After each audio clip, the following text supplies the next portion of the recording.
Pane vanhu 4 vakazvikombera naMwari vakanyura mubhaibheri. Bhaibheri rinoti number 1, King Nebuchadnezzar pakazvikombera naMwari akanyura. Hakuna munhu anozvikombera naMwari. Faro ndiye wechi2 akanyura. Nimrod ndiye wechi3 akanyura. Satani ndiye wechi4 akanyura. Saka ndauya semuyuthi kuna baba wedu muchiprofita kuti baba Makandiwa ndo baba wedu.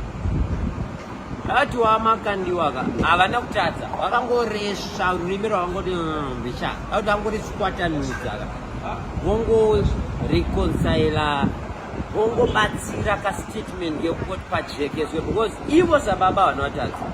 Because kuprimary taiti 1 minus 2 it can't, but kusecondary 1 minus 2 inenge yakunzi minus 1.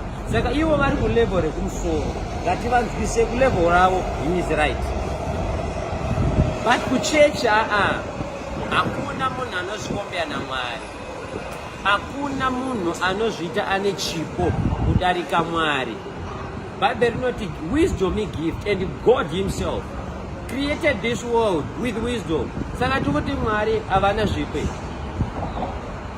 Parida kujekeswa apa hatisina kuti next generation iparidze mharidzo yekuzvikombera naMwari kana yekuzviti ine gift kudarika Mwari.